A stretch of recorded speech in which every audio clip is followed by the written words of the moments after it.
Hello everybody, welcome back to the channel. My name is Adrian and today we are doing a book tag. It's been a while since I've done a tag video and this one has come courtesy of Dominish. He did this tag recently on his channel and I suddenly realised I'd never done it before. So here we go. It's the 20 questions book tag. I'm going to try and be a little bit rapid fire, but we'll see how that goes. I'm sure there'll be at least one or two where we have some massive tangents. So off we go. Question number one. How many books is too many books in a series? For me, I am a massive Wheel of Time fan, so yeah, whatever. However many you need to tell your story is fine by me, basically. Yeah, no qualms with the long series. Absolutely love Wheel of Time.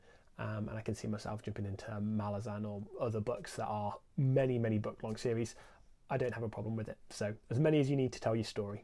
Question two, how do you feel about cliffhangers? So for me, this really depends on the book.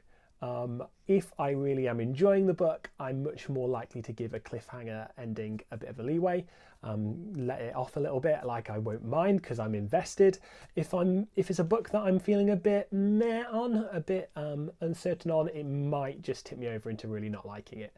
So that's a little bit hypocritical of me maybe to say it like this, but yeah, basically if I'm liking your book, cliffhanger's fine. If I'm not, it's going to tip me over into really disliking it. Question number three, hardcover or paperback? For me, as you can probably see behind me, we're talking paperback babies, yeah? All of these paperbacks, apart from Fall of Gondolin, that's hardback, but the rest of them, yeah, if you look down my house, we've got like 6 other shelves with books on around the place. Vast majority of them are paperbacks, absolutely. Question number four, your favourite book. Now this is really mean. This is a really mean question. If I had to go with series, I'd be saying Wheel of Time, but if you want favourite book, specifically, it's probably... Is it cheating to say Lord of the Rings? Yeah, let's say Lord of the Rings. I class that as one book. It was written as a singular book. It's on my standalones list. Lord of the Rings is an absolute classic that I absolutely adore. It tells such a great story in a relatively compact format compared to how modern fantasy series are. And I just love the way it's written. I love the characters. Yeah, it feels cheap, but I'm saying Lord of the Rings. Question five, least favourite book. Least favourite book. For me, I'm going to have to stick with something I've read relatively recently. So let's go with 6 of Crows by Leigh Bardugo. I just didn't get it. I didn't get the hype. I really didn't care until maybe 2/3 of the way through the book, and even then I didn't care that much. I just don't think it's as good as everyone thinks it is. Yeah, it just did not really appeal to me. I don't think it was written for me. And even when we got to the cool, exciting heist part, it was better, but still not great. So yeah, I think I gave it 2 stars, so not great. Question 6, love triangles, yes or no? I want to be in the cool kids club and say no, like everyone else does. However, looking back at the books I love, a lot of them do have love triangles, even if they're not the main focus of the story. If you look at A Shadow in Summer, for example, it happens there. The first book of the Long Price Quartet. You see it in Stormlight. You see it in loads of series I really love. So maybe I'm a bit more okay with it than I think. Number 7 is your most recent DNF, did not finish. For me, this is a book by Susanna Clarke, and this is Jonathan Strange and Mr. Norrell. I just didn't really get into it. It was a chunky book, and it just didn't really appeal to me.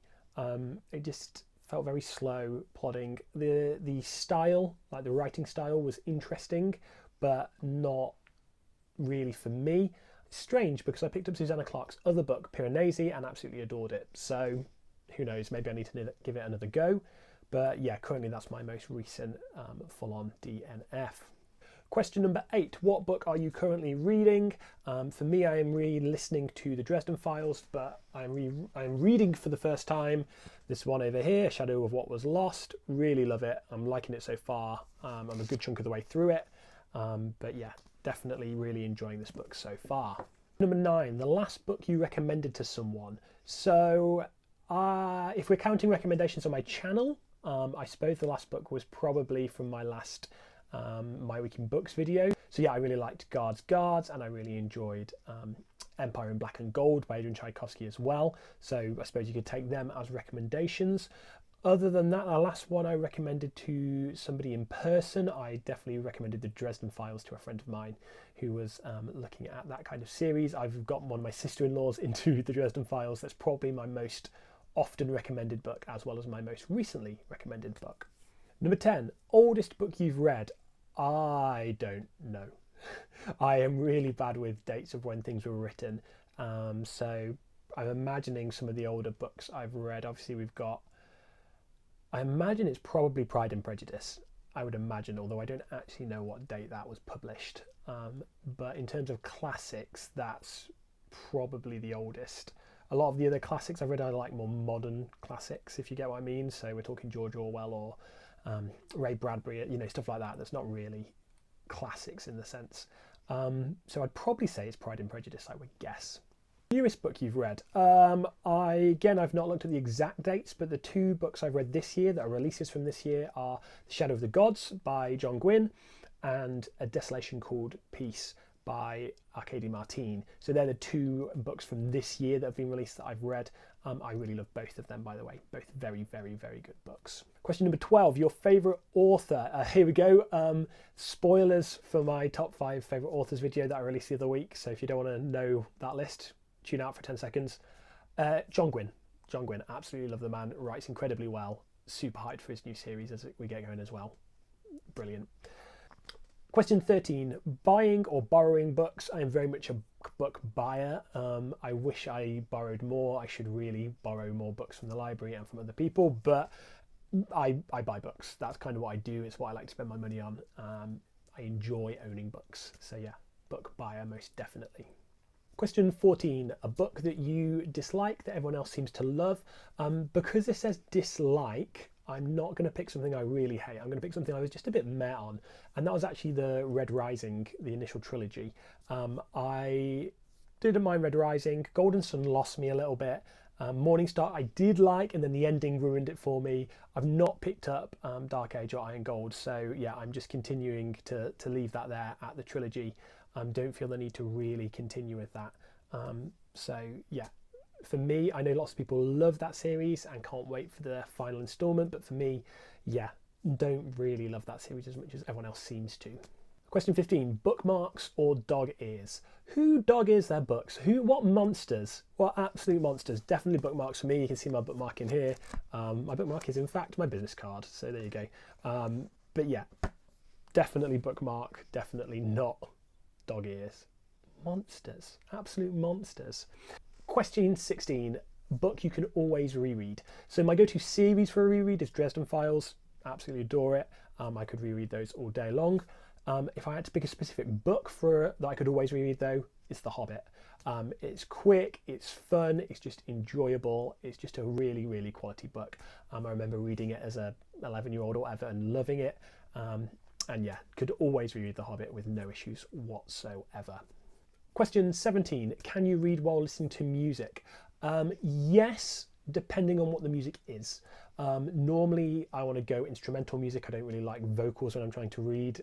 Words get in my head and muddled up as I'm reading, unless I really, really know it well and I can sort of drown out the words in the music. I think I said recently on my Wheel of Time video that I have Alexis French songs just immediately transport me over to the Wheel of Time. And that's because I listened to so much Alexis French while I was reading the Wheel of Time. So yeah, definitely can listen to music as long as it's not got many vocals in it. Question 18, one point of view or multiple? For me, this isn't a deal breaker either way. I like books with both. I would say that I probably have a slight preference for multi-point of view books, and that's because I have a bit of a preference for epic fantasy generally. But for example, the Dresden Files, one of my favourite series of all time, is not only single POV, but is first person as well. So I'm happy either way, really. Question 19, do you read a book in one sitting or over multiple days? There are not many books I read that I could realistically read in one sitting. There are some novellas I've read recently that I've or novelettes even, they're quite short, that I've read in one sitting, and I could do that. But for the vast majority of books I read, there's no way I've got time for that. I'd need to set aside 20 hours of my day for some of these fantasy like epics. So absolutely multiple days, sometimes multiple weeks, to be honest. It depends how thick it is, depends how much I'm enjoying it, depends how easy a read it is as well. Great. And then question 20, tag some people. Very much like Dominish said in his video, I think most people have done this or have been tagged in it already. So if you want to do it, do it. If not, cool. Great, no worries. Brilliant. If you enjoyed the video, click like. If you want to see more of my content, don't forget to subscribe, and I will hopefully see you guys again soon.